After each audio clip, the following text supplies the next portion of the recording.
Everybody that this meeting is being recorded. Before we actually begin today's presentation, I want to acknowledge two important dates. Yesterday was the World Suicide Prevention Day, and today, of course, is the 19th anniversary of 9/11. Let us take a moment to remember those who have lost their lives needlessly, whether by their own hand or someone else's. So please join me in a moment of silence.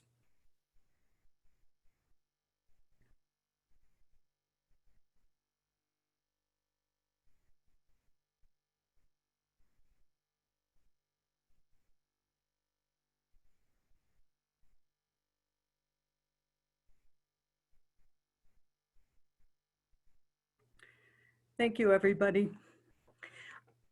Before we actually begin the presentation today, first let me introduce myself. I'm Lenore Boris. I'm chair of the PAC Executive Committee. And as always, there's a few housekeeping issues that I need to go over with you. You will find that if you move your cursor down to the bottom of the screen, that a toolbar will appear. The toolbar has two important functions for you. One is there is a question and answer icon. As a participant, please put your questions into the Q&A. Participants will only be able to see your own questions, so you won't be able to see all the questions anyone else is asking. The panelists and a few of the CCN staff are online and will be monitoring the questions.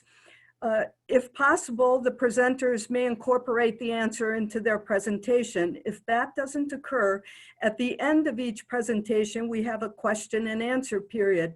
If by chance you think of a question too late to be addressed in either of those formats, CCN will be providing answers to all questions in a post summary of the meeting.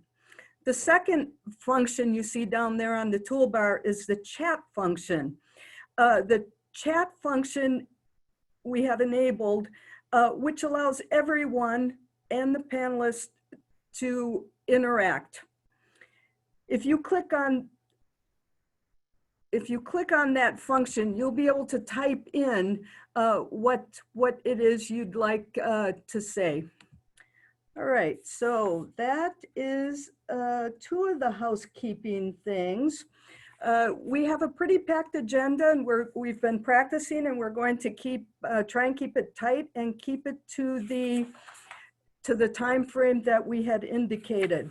So before I introduce the actual panelists and the different portions of the agenda, let me say that we all acknowledge that this is the ending. This time frame is the ending for the formal DSRIP program, but our work is not over, and your participation, continued participation in CCN is critical to us continuing the momentum that has begun under DSRIP and to forge ahead to find ways to continue to impact positively the healthcare delivery system and the patients that are served by that.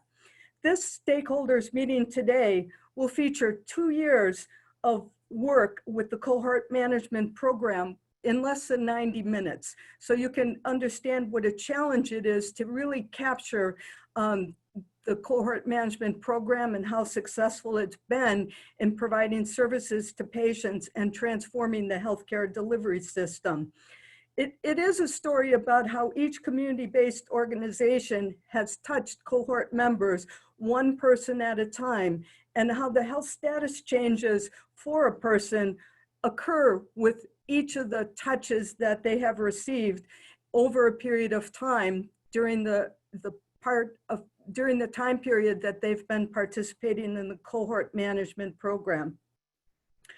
CCN's role in the whole cohort management has been to be a learning facilitator, a learning collaborative where we can demonstrate collectively how we can bridge individual touch points, how we can help community organizations work together, and how to impact local and regional health outcomes. We hope by the end of this presentation, which includes not only the Cohort Management Program, but also what we've learned in helping organizations develop their value proposition, and then summarizing with some strategic planning we've been doing. The idea is to help each of your organizations have some information that you can use to navigate your organization's role in continued participation in Care Compass Network. We recognize it's not all the information you need, but we're working to ensure that we can continue to work together to improve the health of both individuals within our region and also health of the population as a whole. So let me move then to introduce our first program presenters. This will be the segment Building Successful Networks and Cohort Management Program Evaluation. We have three presenters: Lisa Berard, who's the Network Development Specialist, followed by Emily Pape, Director of Population Health, and Shivi Kalra, Health Economist. So let me turn it over to Lisa Berard for her to guide us through this portion of the program. Thank you, Lenore. We'll start with just a recap of how the Cohort Management Program came to be. This program was a culmination capstone project to fulfill an integrated delivery system. It was a direct response to address Project 2AI of the list of DSRIP projects, and it was intended to weave the various DSRIP project activities into a more unified collaborative activity. It also was intended to be a learning collaborative for partners to really experience what it would take to build a network of clinical and non-clinical partners. And so to that end, this program was proposed to support active management of priority Medicaid population cohorts, where our partners would form their own networks, integrate their determined services, and would be held jointly accountable for the population outcomes. Here's an overview of all of the networks that were formed. The left side represents the organizations that served as the lead contract with Care Compass Network. The role of those organizations was to coordinate and organize the operations of the network partners and to flow funds distribution to each participating partner. The right column represents a high-level description of the cohort characteristics that each network addressed. So of the 18 networks that were established, the majority, 70 agencies in total participated. The majority were Care Compass Network partners, but 31% of the participants were non-CCN partners, community-based organizations. The legend to the left represents the broader DSRIP areas of focus that were addressed by each network. And when you look at the map of our 9 counties, you can see from the legend symbols what areas were addressed in each county. And the grayed circles represent the number of networks that served patients in those county areas. So the objectives of the Cohort Management Program: first, it was to negotiate partnerships to build an organized network. And this was done in 3 different ways. First, involved identifying services and interventions that would improve outcomes for the defined cohort members and what organizations would provide those services, putting contracts in place that would allow for the sharing of PHI and deciding how funds would be distributed among the partners. Second, to achieve improvements in outcomes. The DSRIP metrics were part of that, but also patient improvement. Primarily, we had to rely on claims data for this aspect, but in cases where the networks were able to capture sufficient patient data, we were able to look at patient outcome improvements as well. And the third objective was to develop an ability to demonstrate the value of services and intervention models to enable securing sustainable funding through value-based contracts, but also perhaps from other funding sources. This is a continuing process. We have had a good amount of success with that, but there remains more to achieve, and we'll touch upon that a little later as well. So strategies that were put in place to support the objectives. The first was we developed some milestone criteria to guide the networks in their formation. Those milestones were, one, addressed clinical design. Cohorts had to be defined, and the interventions put in place were ensured to have clinical relevance. The second milestone was surrounding the building of the network. That was where partners identified who was going to be part of the network, what the roles were, the performance expectations, the governance, and so forth. And the third milestone surrounded data reporting. So what are the goals? What's the intended need? What will be needed to demonstrate success for those goals? And how will the information be gathered and managed?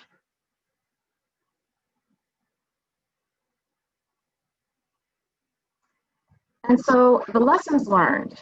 Managing truly integrated service delivery does take intentional focus and time.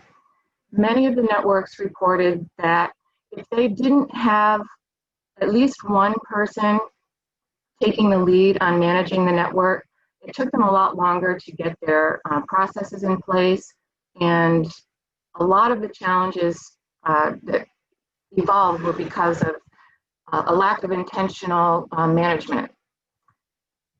The cohort network partnering experience has both developed new and improved existing collaborative relationships among clinical and non-clinical organizations. Every network reported that even if they'd known organizations in their network for many years, they learned something new of each partner, not realizing that certain services were delivered and that other supports were available to them. The formalized relationships allowing case conferencing with the ability to share patient-level information was identified as being key. This created that closed-loop communication for successful follow-up. And it was also reported that this helped to really solidify the relationships because the flow of communication was much easier.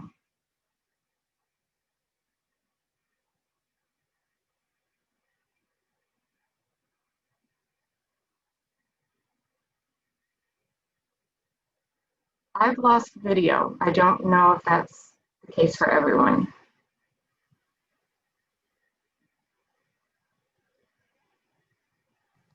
Yes, we are experiencing some technical difficulty. I apologize for this. Please be patient with me.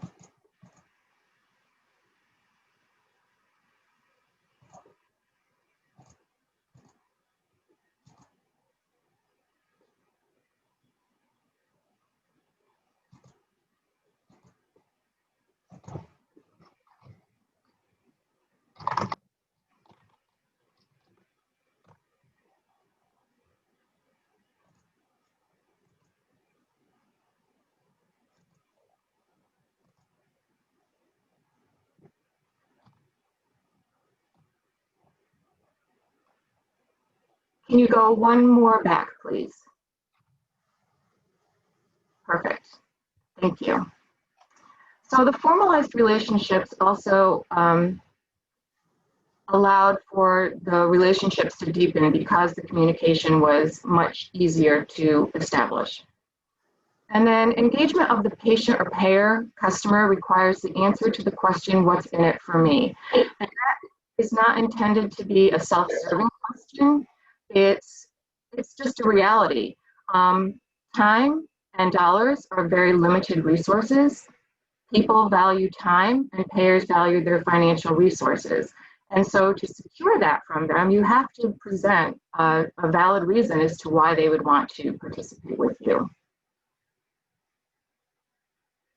Next slide, thank you. And then quality data and data information sharing is critical.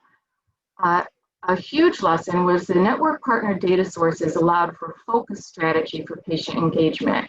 And what that's referring to is those networks that were able to create their own outreach for enrollment lists had much fewer challenges and greater success in enrolling patients in their cohort.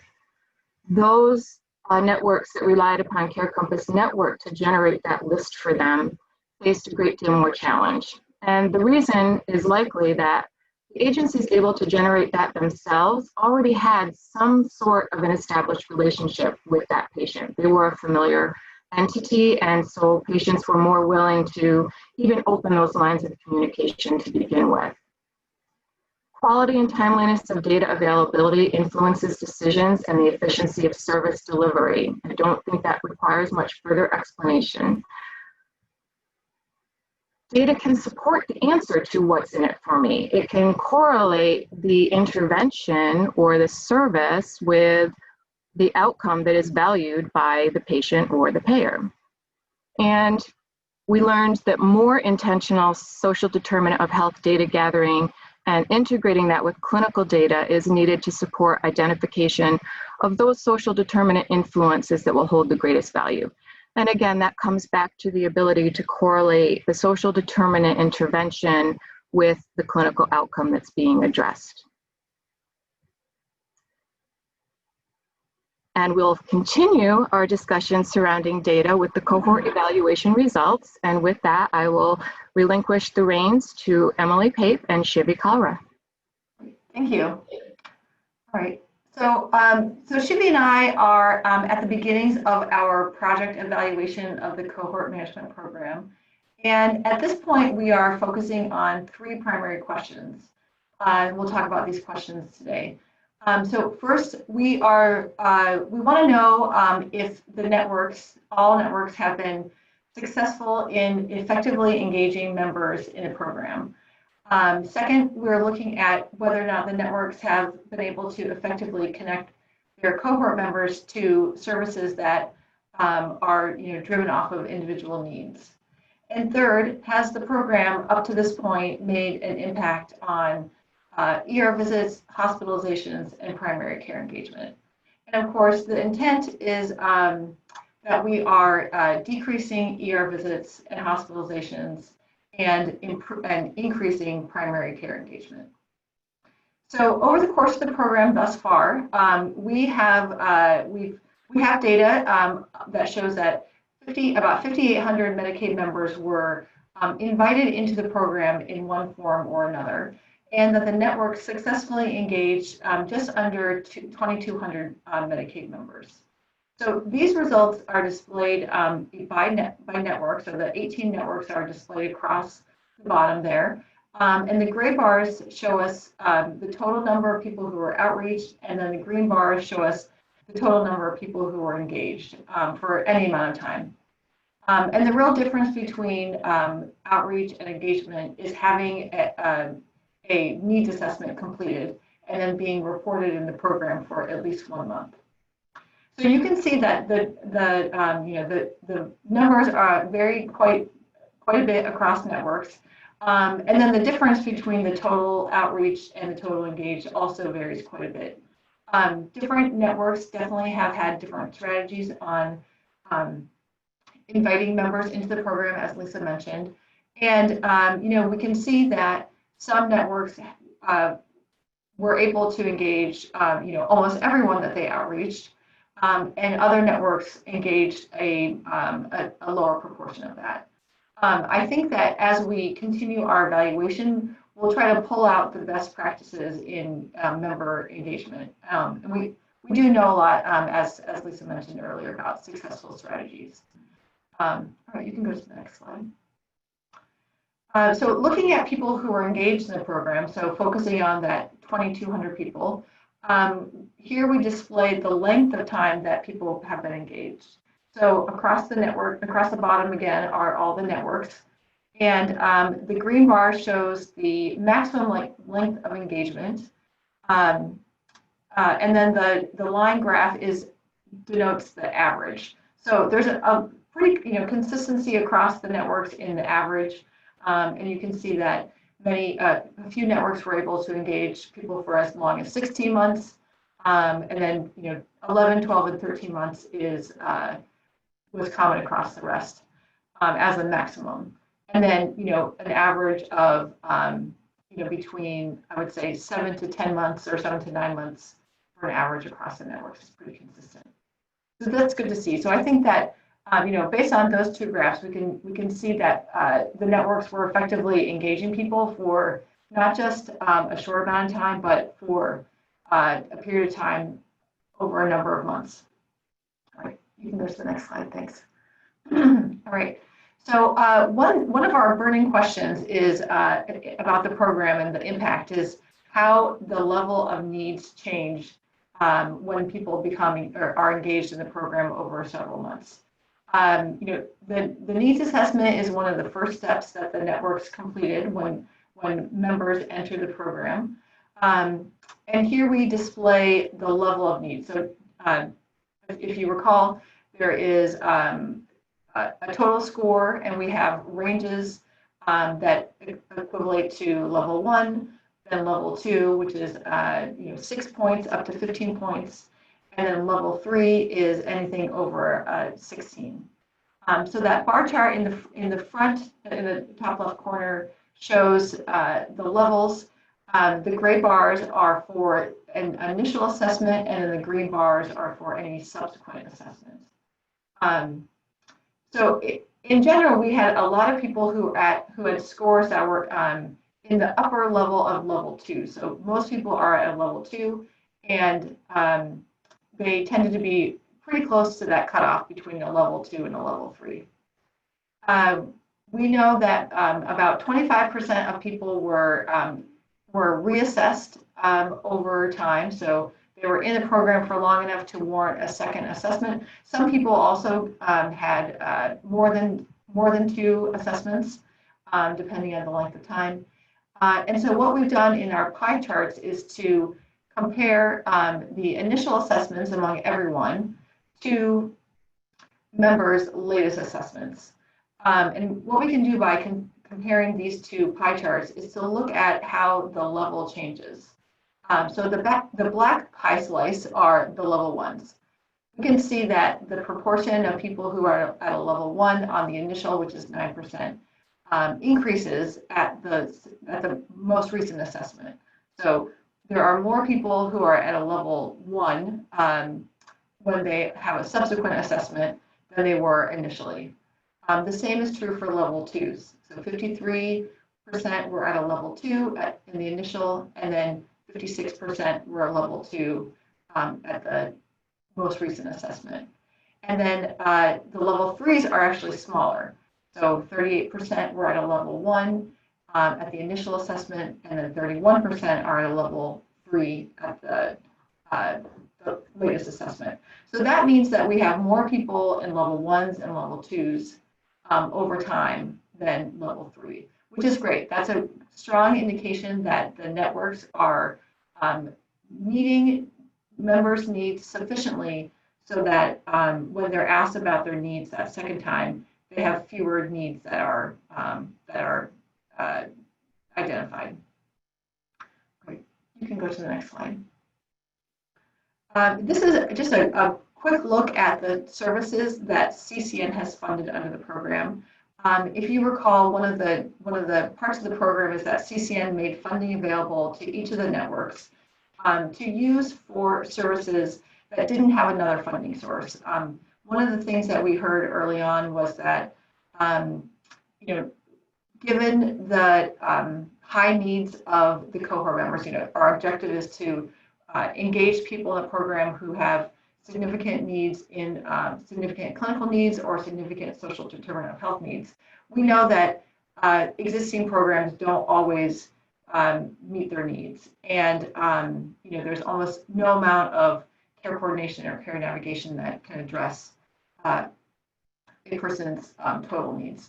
So we opened up the opportunity to networks to tell us what they would like to spend some extra funding on that didn't have a different funding source. And for every network, we set aside a certain amount of funding, and they told us what they would like to use it on. So the left-hand chart displays at a high level different areas of support that were actually used. So everyone got a needs assessment. That's the bottom line.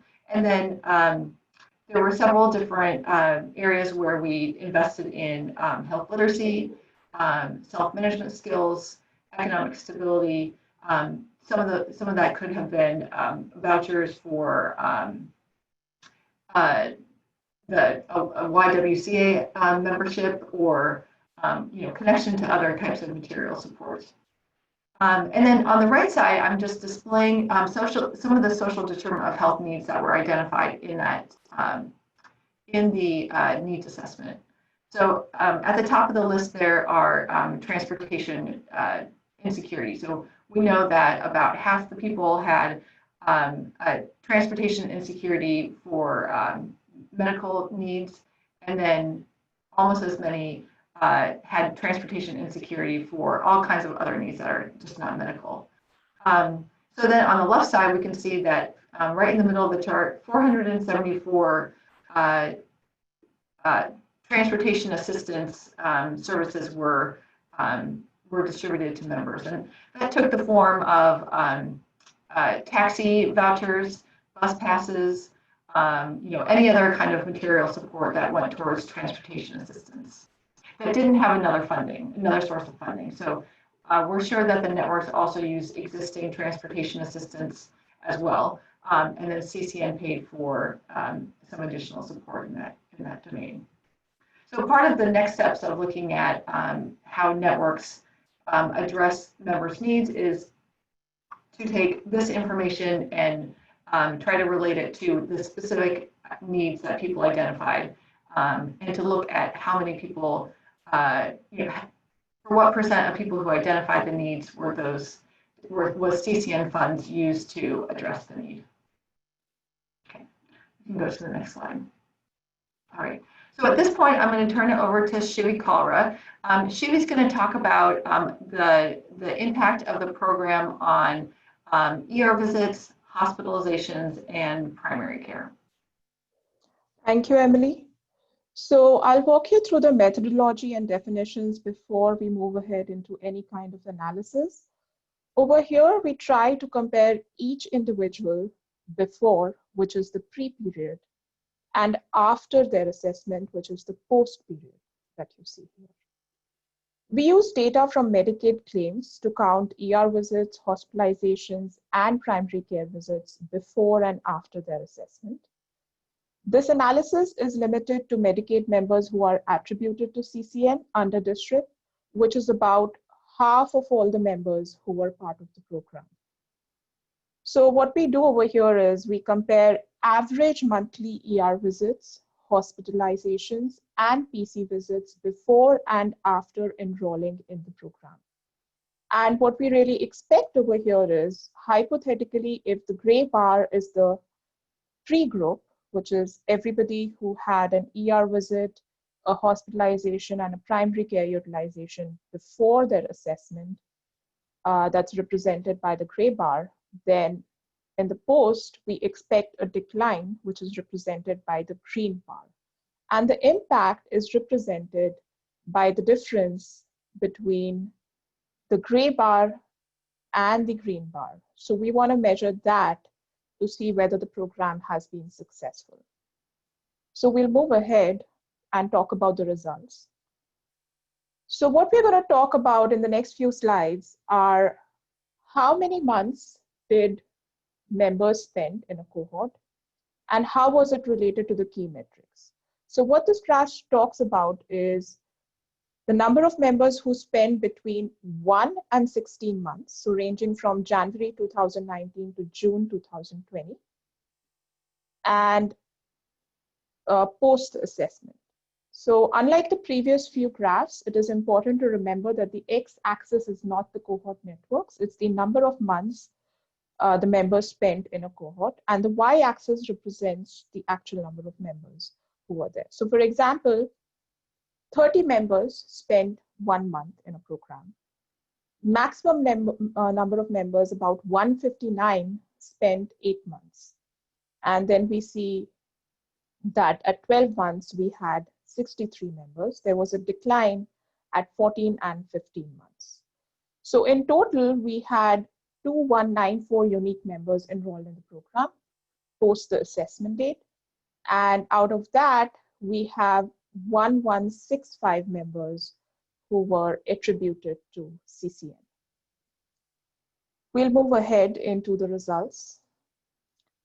So what I'm representing over here is how is the length of time of enrollment in a cohort post the assessment and pre the assessment is related to the average ER visits. So pre-group, that is those individuals, and the individuals are the same across pre and post, who had an ER hospitalization or PC visit before the assessment, they are compared to the post group, that is those who had an ER hospitalization or PC visit after the assessment. So each individual is in the pre as well as the post group. Pre-group over here is represented by the gray bars, post group is represented by the green bars. X-axis represents the number of months spent in the cohort program, which ranges from 1 to 16 months. That is January 2019 to June 2020. And Y-axis represents the average ER visits. Now, how we have calculated the average ER visits? We have divided each member's pre and post month, the time spent, by their number of actual ER hospitalizations and primary care. So it is pre-data spans 12 plus months and post-data spans, it depends upon the length of enrollment in the cohort post the assessment. So that is why we had to look at the average rather than raw numbers for actual ER hospitalizations or primary care. Now, what we see over here is that we observe a decline in ER visits among those members who were engaged for a short period of time. For example, at 1 or 2 months, pre the assessment versus post the assessment. So the gray versus the green, you see that there is a decline. So program impact is there even at the beginning. But this decline is consistent among those members engaged 10 months or longer. So the idea is, the longer the members are engaged in a cohort, the impact is decline in average ER visits, which is consistent.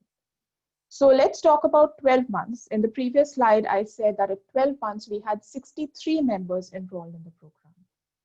Now, what we see is that there is a total decline in 90 annually among these 63 members who were in the program for 12 months, which is the biggest decline that you see across.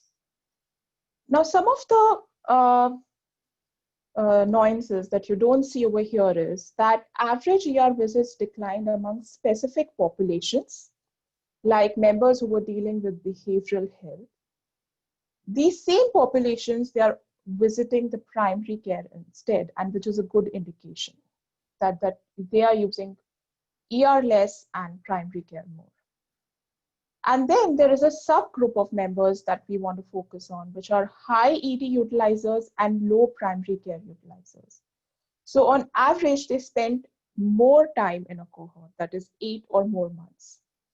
And program success is seen in reducing this subpopulation of members, that is high ED, low primary care, after their assessment as compared to those before the assessment. So people who spend 9 months or longer, there was a decline in the subpopulation who had high ED and low primary care, which is again a good indication, and we see the program impact there. I'll move next to talk about average hospitalizations by the length of program enrollment. Again, this is the same x-axis, number of months spent. The y-axis is average hospitalizations. What we observe over here is that there is a decline in hospitalizations among most members who were engaged in the program after just a few months. For example, at 12 months, if you look at the bar over there, the difference between the gray and the green line, we had 63 members who spent 12 months in the cohort. They had a decline of total 13.6 hospitalizations annually. Now, this decline, you might say, is also seen between 2 months and 7 months, but that decline was much lesser. For example, at 6 months, we have 70 members who spent, which is much lesser than 63 at 12 months. and they had a decline of 5 hospitalizations annually. So the idea is, as you spend more time in a cohort, the average number of hospitalizations, they decline much more. And a key intake that is not represented in this graph is hospitalizations declined among specific demographics like children and women in particular. We'll move ahead. Again, we represent the length of time and primary care visits. So x-axis month spent, y-axis average primary care visits. And what we observe over here is that there is an increase in primary care utilization among members, but this effect appears to be more stronger among those who spent less than 10 months. So as you spend more than 10 months, primary care visits are actually declining. So if you compare the gray bars to the post bars. Now this is something that you might question, why is that the case? The first being that the primary care visits decreased among members with chronic health conditions, but it increased among behavioral health patients. Now what we see over here is that from 1 to 6 months, there is a consistent increase in primary care visits. These are also those members who score level 1 and level 2 on their needs assessment, and hence they are able to visit the primary care more because they have less social determinants of health like transportation insecurities, food insecurities. So they are able to visit the primary care, and that is why we see an increase. But people who spend a longer time in the cohort are also the ones that are high ED utilizers, and they are not able to see the primary care as much. But regardless of the fact, overall, we see that there is an increase in primary care at any time. For example, let's talk about the increase in average primary care visits for those who were in the program at 3 months. So you see the maximum increase over there between the pre and the post group. So we had 83 members who were enrolled in the program for about 3 months. And they had an increase on average of 4.03 primary care visits annually, which is great. Let's move ahead. So over here, I'll just invite Emily to talk about what conclusions do we derive from our analysis. Sure. So coming back to those first 3 questions, this initial look at the effect of the program does suggest that, that the cohort management program overall and the individual networks have been successful in engaging members.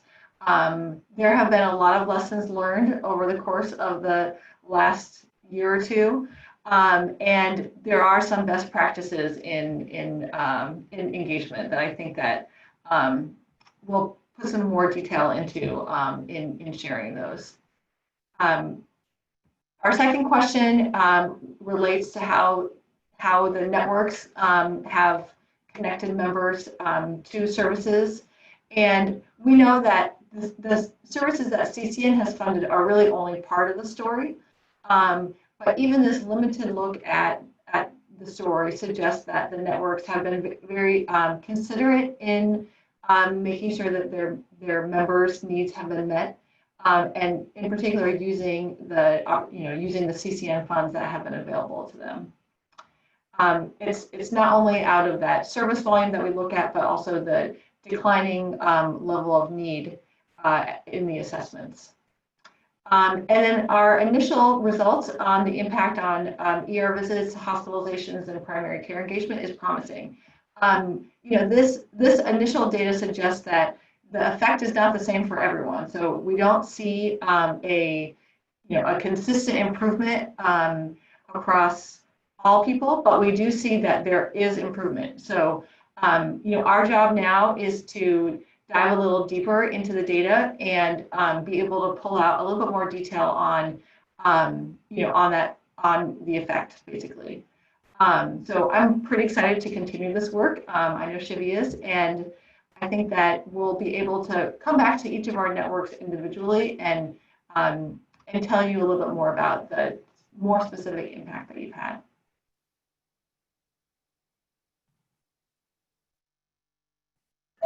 Thank you, Emily and Shivi. And while the data is critical and can transform a story from fictional to non-fictional, it's a little bit cold. And we want to bring the story back to what really matters, and that is the impact that it has on each individual that our networks are serving. And to that means we have a story that we would like to share with you. This is a true story. The individuals depicted in this story are fictional, but the story itself is the exact words of one of the patients that were participants in one of the networks.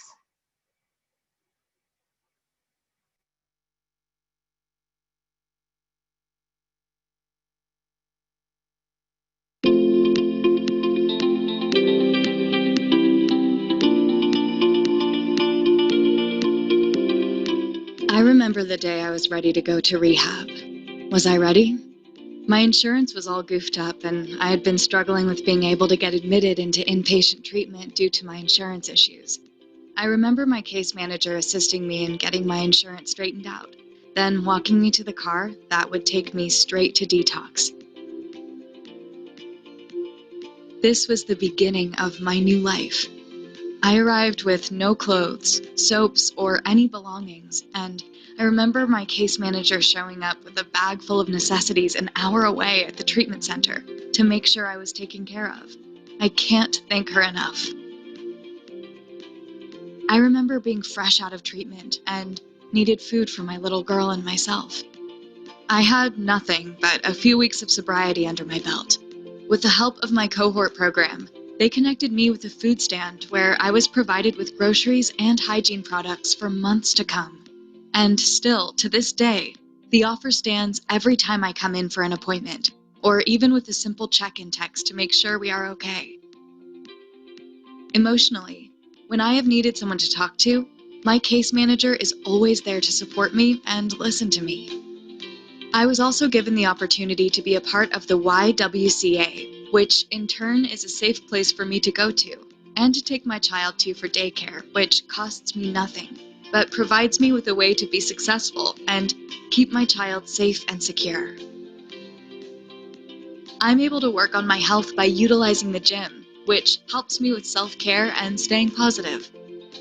Because of the cohort program, I've been able to have the support I needed with my recovery, and to keep wanting to push forward, knowing that someone is always there for me. I've watched my case manager play with my little girl and pick flowers while helping me to navigate learning to be a sober mother to my child. This program has given me so much hope and desire to move forward and help others, and hopefully assist them in the way the cohort team assists me and my family. It has helped me to know that the cohort team has walked the same road as me, just in different shoes, and there was never any judgment, just encouragement and advocacy for my recovery.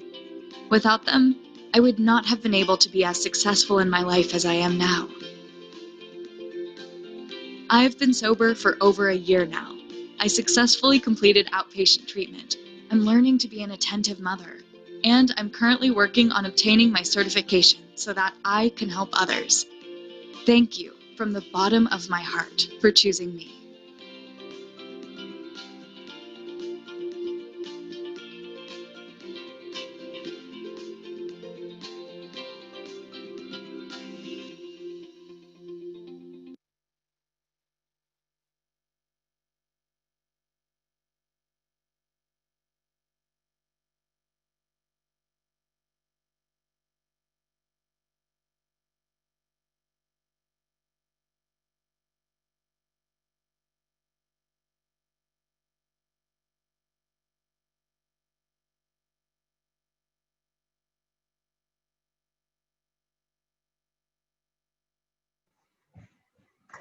We'll take a moment to address any questions that the audience might have.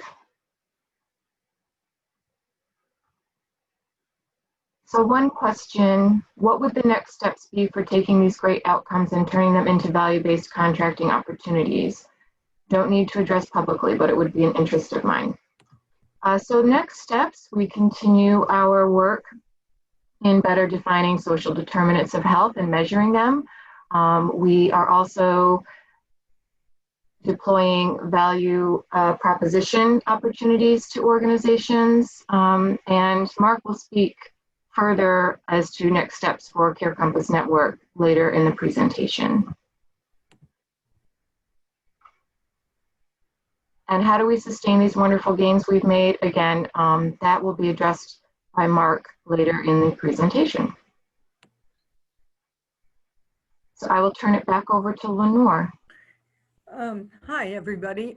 So I think two things are evident from the presentation we just had. One is the impact it has on patients and how effective partners working through the cohorts have been in providing services much needed by the Medicaid members.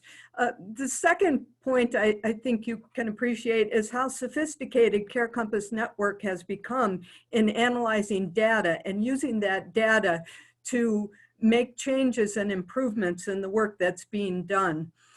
There have been some overall questions during this presentation. One is the slide deck available for distribution? Yes, it is. It will be sent out next week. Is the video going to be available? Yes, that will be available on Care Compass Network's website. There are some specific questions for the panelists, so let me read those. And I think these questions might best be addressed by either Emily or Shivi. So one question is, with respect to the number of months clients spent in a cohort, can you discern how many had active management against those that were simply in the cohort but not being actively managed? Yeah, so I'll take that. So what we did was we looked at the project data that all the networks submitted. So every month our networks were submitting their patient panels. And we used that information to discern how long a person was part of the program. So that does treat everyone kind of equally, even if the services to them or the attention paid to them are not necessarily equal. So I think it would be able to very well differentiate it. It would take some additional information from the networks. So there are could be some strategies around doing that for that analysis. But so as it is right now, everyone's kind of treated the same. Okay. The next question was, when considering primary care utilization, are services at FPSCNY and other clinical providers that aren't traditional primary care medical offices counted in those visits as they are not ER visits? Yes, so we use the CPT codes and the provider specialty code to define a primary care visit in this analysis. So I would have to look into the details, but I think we would be able to kind of repeat it using a different type of definition there, if that was appropriate.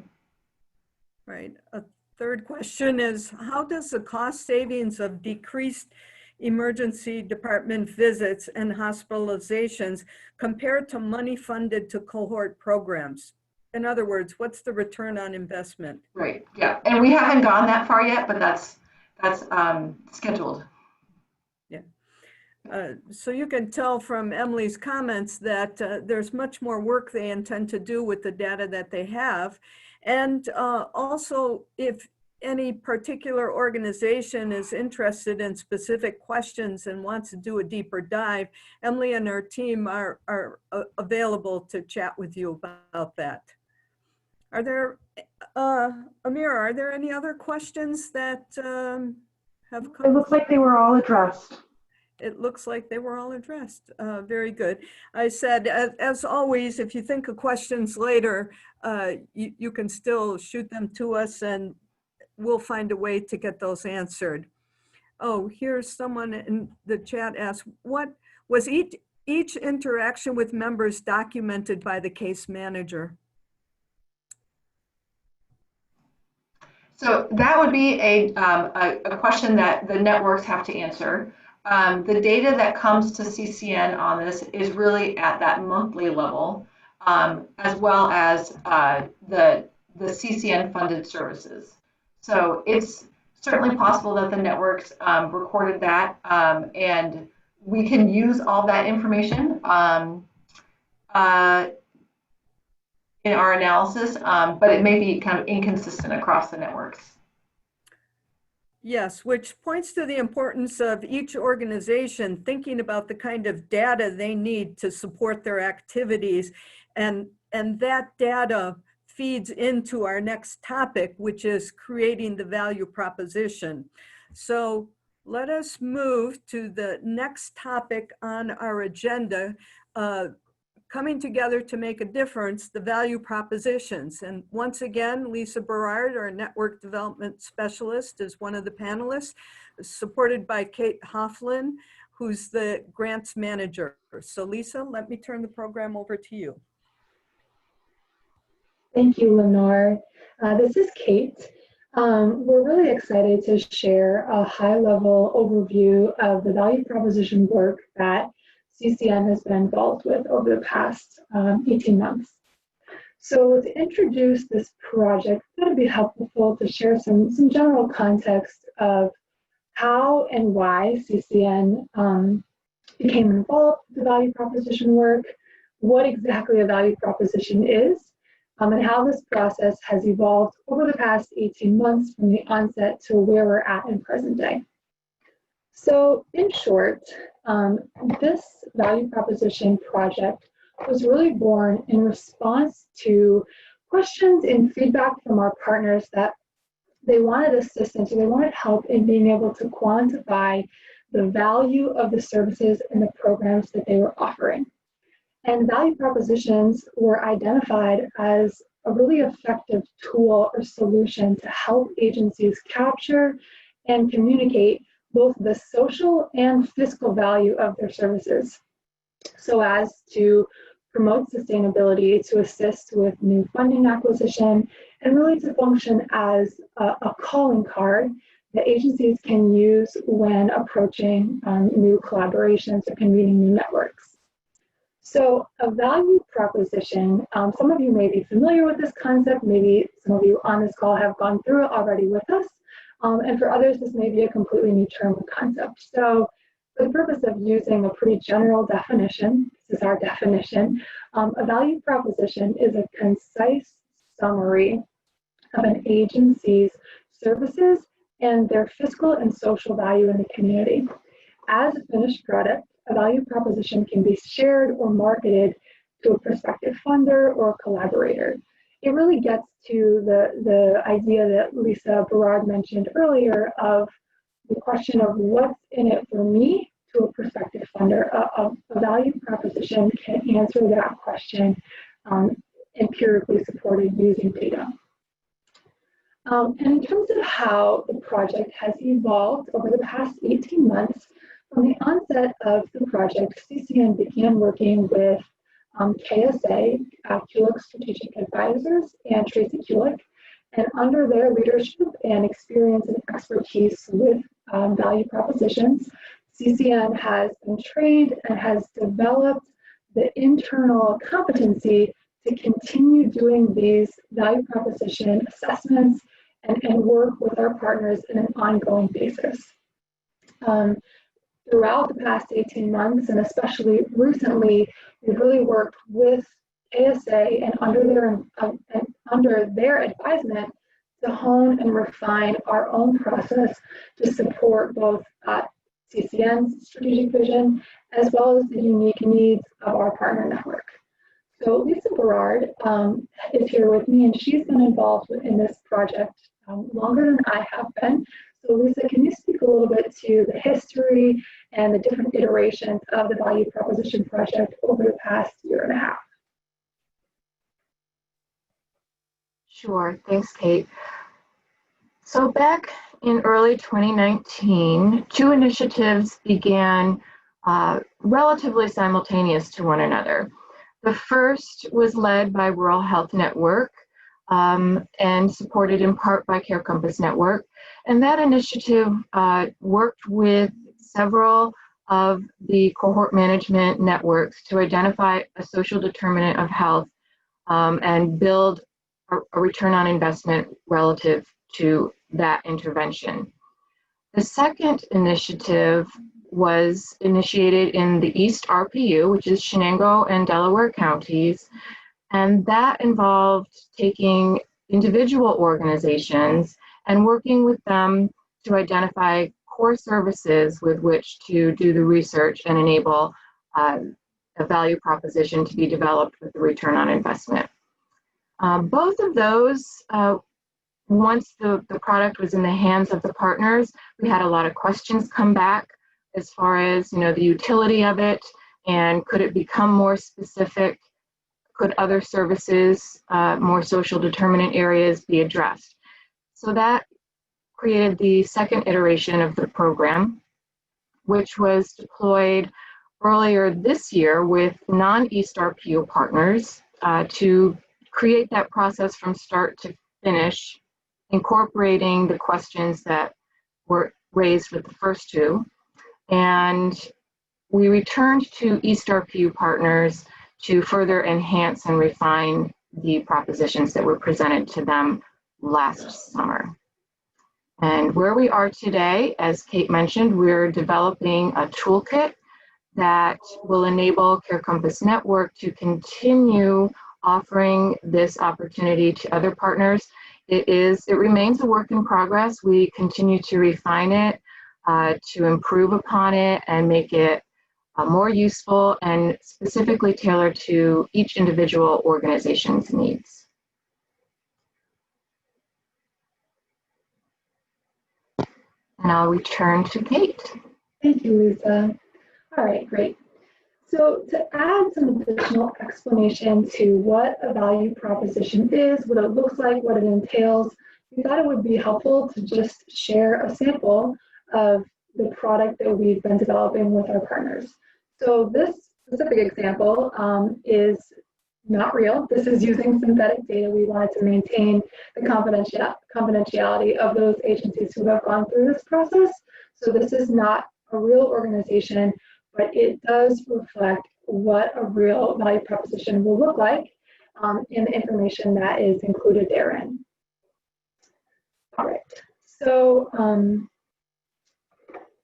the value proposition, the whole process from start to finish is very collaborative and co-creative between ourselves and the partner organization.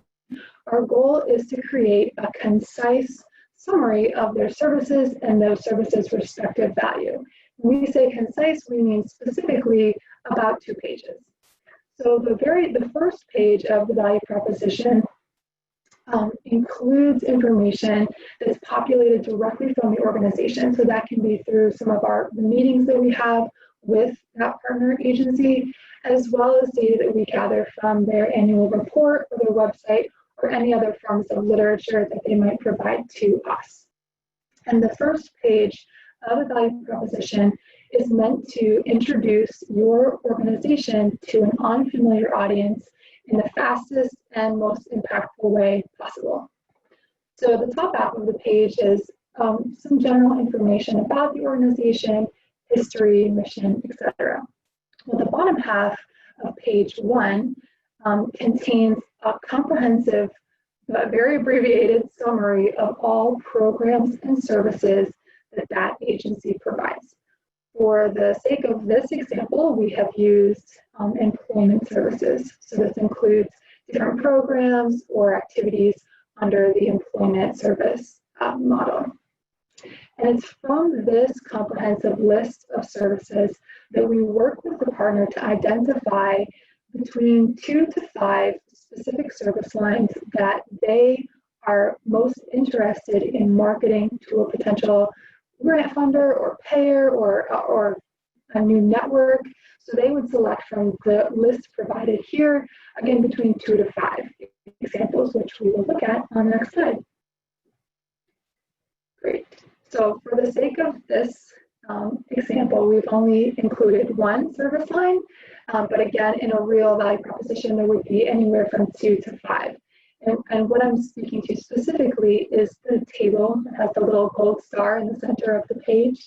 I'd like to draw your focus to that table because this contains the content that is most likely of greatest interest to your agency, as well as the audiences that you would be sharing this with. So deriving from that comprehensive list of services and selecting the ones of interest, this is the point where CCN will conduct an evaluation of the service line that's been selected, looking at the fiscal value, the savings, the social value, and the social return on investment of that service. In this example, we're looking at employment, and we're looking at the impact that employment has on avoidable ED visits and avoidable hospitalizations. For your organization, it could be a completely different service. It could be transportation, or it could be pure support services. And the metric that we're looking to measure could be something other than ED or hospital admissions. But for the sake of this example, that's what we've used to just introduce you to the idea.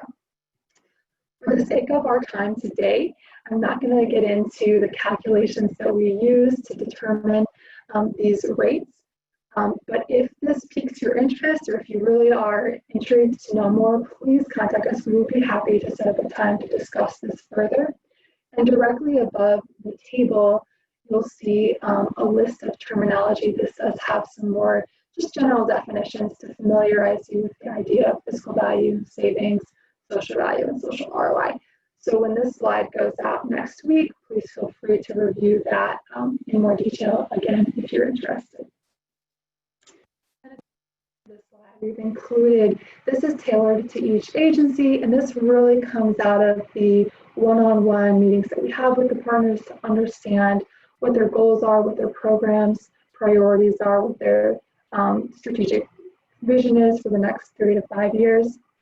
And so we've identified key performance indicators, potential audiences or purchasers that they may take content from the value proposition to maybe apply for a grant or negotiate a contract or some other funding source or collaborative source. And then the last one being recommendations for next steps on how they can maximize and best utilize this resource moving forward. All right, next slide, please. Great. So this is kind of a crash course introduction to value propositions.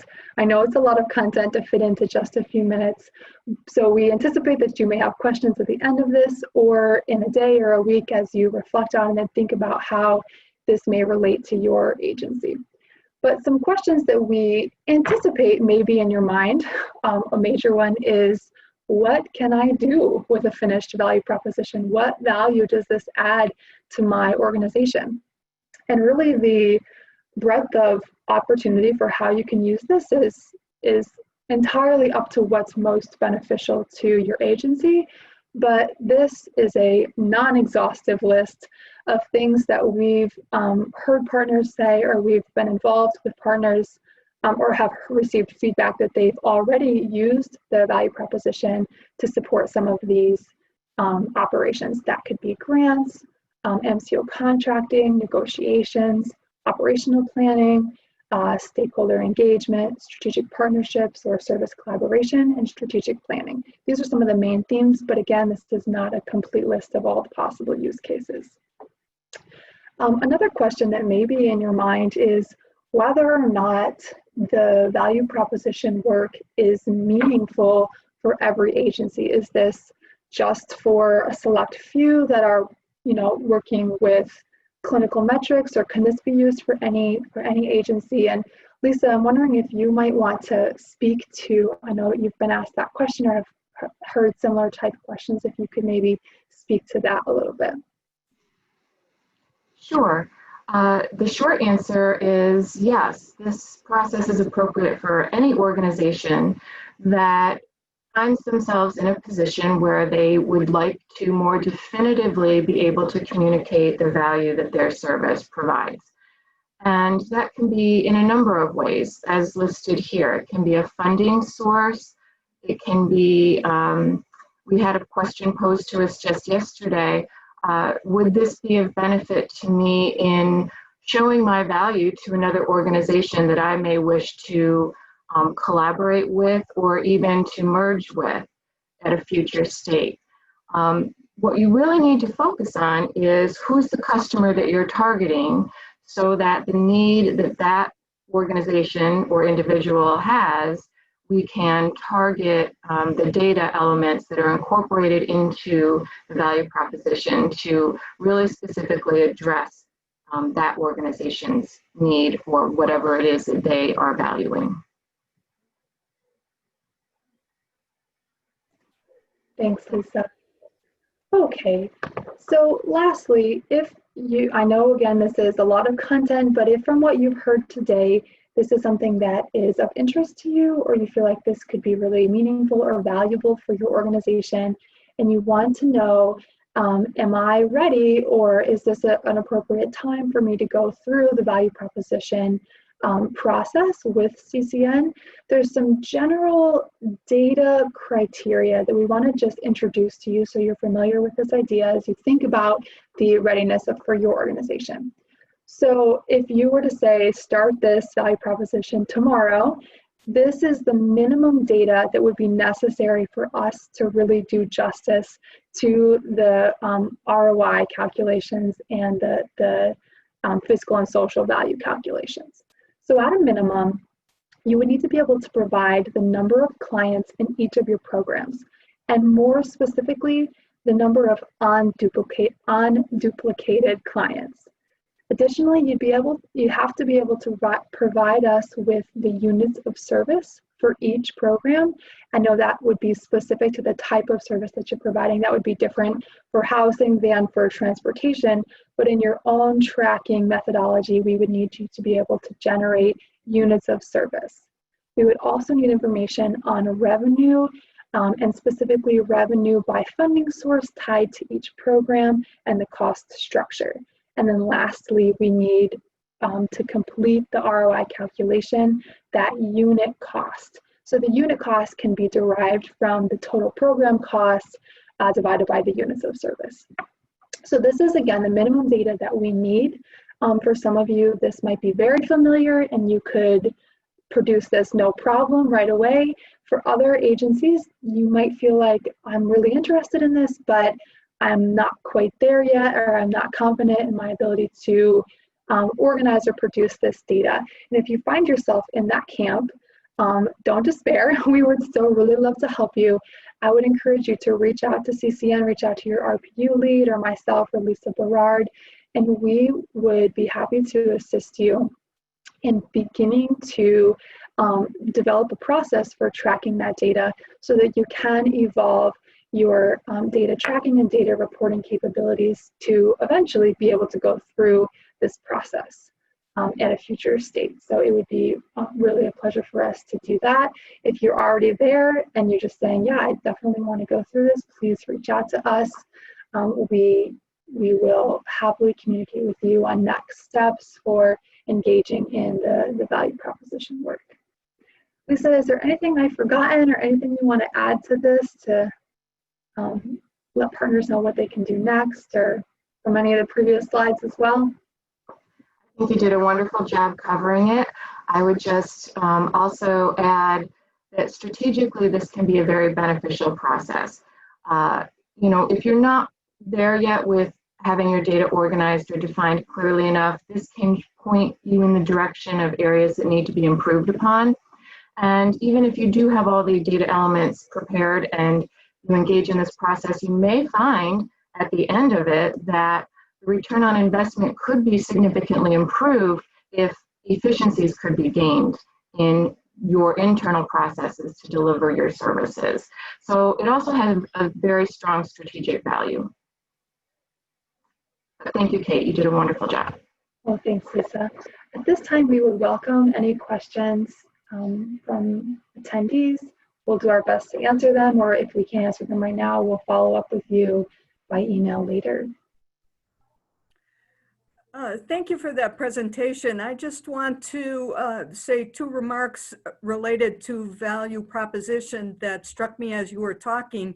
One is, I think the information that's asked for in doing the value proposition is information that organizations have, but the value of going through this process, it pulls it into a comprehensive and concise presentation that can be used to support the various ways they might want to use it, as you outlined in the possibilities.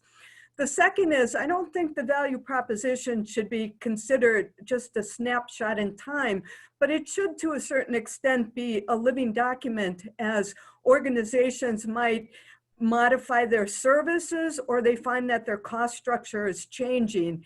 And so I don't think it's a one-time and done, but if you go through the process as many of our partners have, they would find it to be a very useful process, something that we've heard repeatedly and something that they can take and massage as their organization needs demand. Let me see if there are any specific questions. One is there a cost associated with CCN providing assistance in developing a value proposition? Did you say, is there a cost, Lenore? Is there a cost to the organization associated with CCN providing assistance in developing a value proposition? Sure. Good question. At this time, no, there's not. I don't know, Lisa, Gerard, if you want to add anything to a simple no. There's no cost. We see this as incredibly valuable, both to partners and to CCN. Our vision is to strengthen our network as a whole, and this is a great tool and resource to do that. So I think it's of mutual benefit to us and to our individual partner agencies to go through this and really to the region at large. Okay, Tracy Kulik, who's from the consulting firm that has assisted CCN with value propositions, just said the calculations that are used allow for each organization to refresh their data internally, which speaks to my point about this is a living document that you might need to tweak as time goes on because your services change or your costs change. I think someone's asking, I think probably more in depth, what kind of work can be done with the completed value proposition. I think if individual organizations are not sure what they can do or how they can use their value proposition, they can consult with you, Kate, or Lisa, and get some assistance with that if they really can't see it. Yes, absolutely, absolutely. Okay. And I think that the usability of this document may evolve as well. Today, you may need it for contract negotiation, and in 3 months, it might be incredibly useful for a grant. It's a very dynamic and living document, I think. All right, thank you. In the interest of ensuring we can get through the full program, I want to move on to the last item on the agenda, the strategic planning work group update. Just remember, any questions that weren't answered during the Q&A period will be addressed in the post follow-up information that you receive. So let me now introduce our own Mark Rapecki, the Executive Director of Care Compass Network. Good afternoon, everyone. Lenore, maybe give me a thumbs up if you can hear me. Oh, she's already dropped off. I'll presume everybody can hear me. Well over 100 of you on the call here today. So I have some updates on strategic planning. I've got 10 minutes here. I'm just doing my time check. Okay. Just as a reminder, as I cover a lot of things, there's been a few references to this. I just wanted to give a special thanks to some of the partners that have been supporting us. We set up what we call a strategic planning work group several years ago, and they've helped us vet out phase 3 contracting. They helped us frame up Vision 2025. We even worked with them to look at the mission statement and several other things. So this group puts in a tremendous amount of time. Many of them are on the PAC Executive Council, so wearing many hats. So I wanted to give a special appreciation and thank you to them for staying with us through multiple meetings. We've been meeting every Tuesday morning to go through some of our good work. But you can go to the next slide here. And I think a piece of maybe how I can kick off is to reintroduce you to Care Compass Network. We were formed to administer and deliver the district program in the Southern Tier or the expanded Southern Tier, depending on how you define Southern Tier. But we have a mission statement. So we have this at the front of all of our board packets. We look at this quite frequently. Yes, we administered, and we actually did a phenomenal job in the district program. When I say we, I mean all of your organizations collectively have done a great work. But at large, our mission is to improve the health and well-being of the community members in our service area by supporting the development of enduring partnerships of clinical and community providers. And I think you saw a lot of that in the different discussions that we went through today. The last part of this is we want to empower those partnerships to flourish in a value-based payment environment. So a lot of the attention that you see us giving from the design of the cohort program, we made that up. That wasn't a district project. That wasn't something that was available to us. You, the community, and Care Compass Network staff put that together, and we're seeing some phenomenal results out of that. And again, thank you so much to Emily and Shivi for everything that you guys have done there. But also, as you look at this mission statement and you look at some of this work on value propositions and return on investment, we're interested to see your success. We want to see the networks form within the region. We want to see partnerships form because we want to see the health and well-being of the community members in our region prosper. And we know that there's so much resource available in our community, and we want to put it together to the use and to the benefit of our community residents. So if you can go to the next slide. There's another element, I mentioned this one earlier. These have been long-standing with us for a while. So we have our mission statement, but we have a few objectives to get to by 2025. This 2025 statement was approved by our board of directors in October of 2018. And in that, we sort of set a vision for where we see our community and our healthcare delivery system in the future. We envision a care delivery environment that is more collaborative and better structured to deliver services that are integrated and coordinated around a person's needs. Whether that's value-based payment or some other form of value-based payment, there's been multiple iterations and design concepts out there. We see that as an infrastructure taking more shape in the next few years. And to support this transformation of the healthcare system, even outside and beyond the district waiver, we see a few very specific roles for Care Compass Network. And one of them is a convener of stakeholders. What we're doing today, sharing the best practices, getting the toolkits out, getting some of those templates available. We want to be able to convene and share the best practices with all the partners that we have. Another one is we want to be a provider of services for network formation and operations. And the last, we want to be a catalyst for innovation. And together, CCN stakeholders are committed to service delivery that improves the health and well-being of our community members. So we can go to the next slide. I just wanted to spend a moment just to reiterate the mission and vision. Now, when it comes down, Mark, those are great, grandiose statements. How do we get there? That's what our strategic planning work group has been focusing on. How do we take these incremental steps to get to that Vision 2025 statement? Well, one, we want to prepare and organize for participation in value-based arrangements. Two, we want to design and implement data platforms to capture relevant data to inform performance and supply timely data at the point of care. Three, forge productive partnerships with payers. And four, design and implement a sustainable business model. None of these things we were required to do for district, but as we look at how we go forward, number four is a very interesting one when you consider that Care Compass Network in and of itself doesn't deliver services. We're not client facing as an organization. And the only way that we can build a sustainable business model for Care Compass Network is if we help bolster and lift up the community partners that we work with to get into value-based payment, to get into those new resource pools based off of all the great work that we've seen today, and there's a lot more. We can only squeeze so much in to a short meeting, like Lenore said. So as we start to think about what does it take to sustain Care Compass Network, we have to think about how do we sustain and promote the community as well.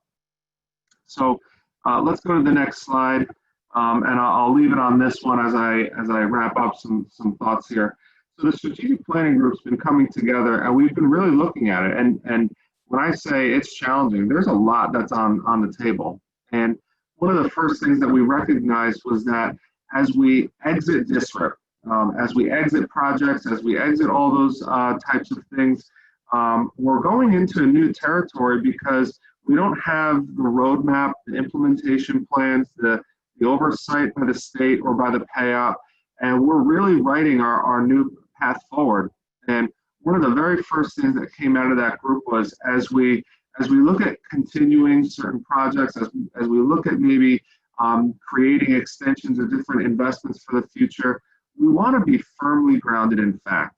And you can see a lot of that in our presentation today. We're really teasing out these programs to see where were impacts made, how did it take, how long did it take? Was it 6 months, was it 12 months, all those sorts of things.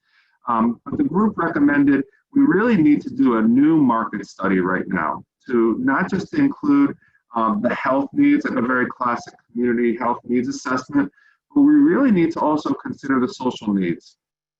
In addition, we are at a moment trying to transition out of a DISRIP waiver and into a sustainability future. We need to know our own successes, and we also need to know the agendas and priorities of the state. We need to know the agendas and priorities of the payers. So this comprehensive needs assessment is going to cover a variety of factors and help us weave the projects and programs that have made a profound impact to the agendas and priorities of ultimately the payers that would compensate for these. Second one here, we want to focus on the demonstrable impact of integrated delivery of care and its beneficiary, and better outcome and lower cost of delivery. So we're, as the last presenters, Lisa and Kate overviewed, we're building toolkits on how we can assess and monitor return on investment, tag it to the outcomes. And one of the things that comes along with this is data sharing. We've developed a lot of models on data sharing and deployed a lot of different systems, but this is paramount. So as we identify use cases and different things, data sharing, it's not a critical component, it just becomes a must. You can see I'm not going to read through all of these. Some of these are very self-explanatory, but we want to target and see how we can demonstrate lower delivery system cost in addition to the improved health outcome. But we also, and I'm going to go down to one of the latter ones here, we want to find a way to go larger and scale these initiatives. A lot of these, especially the cohorts, which was just presented today, so I'll focus on that one. These are 200, 150 person efforts. How do we take these pilot programs and bring them to scale? How do we take an organization that maybe in and of themselves doesn't have scale and connect them into a larger network that has scale? So those are some of the more advanced concepts that we're coming up with. And those are some of the critical elements of success.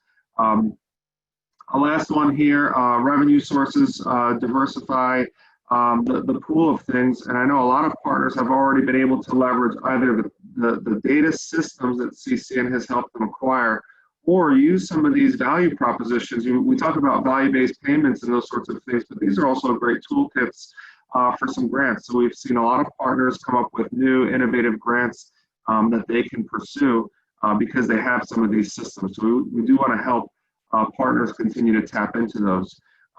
Another theme that's emerged out of our strategic planning is advocacy. A very strong need to be able to support and represent and bring greater voice to the needs of the region, and also maybe some reform back at Albany. So we're working with the team to define what does that mean, how do we approach it, and all those sorts of things.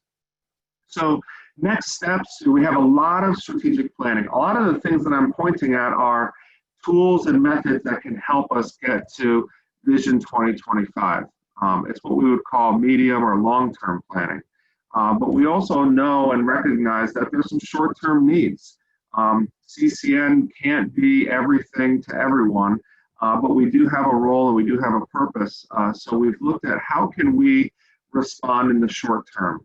We can't extend all projects perpetually. That's not feasible, and it's not. I don't think it's also practical to do with taxpayer funds. We've got to look at which ones are making an impact, which ones have the likelihood of sustainability, those sorts of things that I talked about earlier, and find a way to help transition them on a path to sustainability.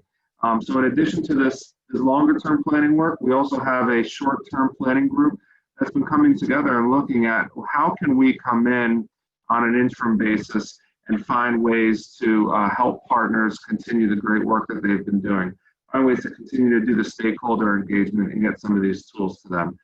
So we are working hard. I don't have, we're not announcing a new program or a set of programs next week, but we are working towards ways to engage partners both on a long-term strategic vision and then also on a short-term basis. So it's 12:25. Lenore, I'm going to wrap it up there. It's certainly nice to see you all and see these reports today. There were a lot of questions that came through in the chat. We will get all this content out there, freely put it up on the website and those sorts of things. So if you can download the video, if you'd like to get it in another format, just let us know. Everything that we do here is public funded, so it's freely publicly available, has always been our model. So Lenore, I'll pause there. I didn't have a chance to look at the Q&A, but happy to go to Q&A, and if not, I'll hand it back to you. There was one comment in Q&A. It was really more a comment than a question, and it was to look at both clinical and non-clinical activities, including workforce development, as components of the path forward. Otherwise, there was not any questions that I see. So seeing none, Mark, if you don't mind, I'll wrap up the program so we can end on time. All right, so first I just want to say at the end that we all knew that DSRIP, a 5-year DSRIP pilot program, was not sufficient to effectuate the kind of transformation of the healthcare system and to have a large significant impact on the health of the population we're serving. So I think it's a tribute to everyone who's been involved in Care Compass Network to see the need for and to help participate in creating the vision going forward from here as DSRIP formally ends. We are taking a look at what it will take for us to continue moving forward, both in terms of care services that are delivered to individuals in the population, and also how we can continue to build on the work in transforming the healthcare delivery system. All of you are important to that effort, and I think you can see from the program we presented today that we're trying to help ensure that everybody has tools they need to continue going forward and to continue to help with this important work. I want to thank everybody for taking the time to participate in today's meeting. We had a great turnout. Please, please, please provide your feedback. The Zoom survey will be released after the close of this presentation, so take a few moments to fill it out, both in terms of the content of the program or if you experience difficulties with the technology. We're still playing around with it, but it's still can present a challenge sometimes. And finally, just remember to save the date. The next stakeholder meeting is December 11th, 11 to 12:30. It will again be the virtual format. And as I said, we're just continuing to refine our capabilities in that area. If you have suggestions for the next meeting that you would find helpful, please forward them to me or any of the CCN staff, and we'll take that into consideration as we build the next program. So thank you everyone again for your participation, and that concludes our meeting. Right on time. Enjoy the weekend.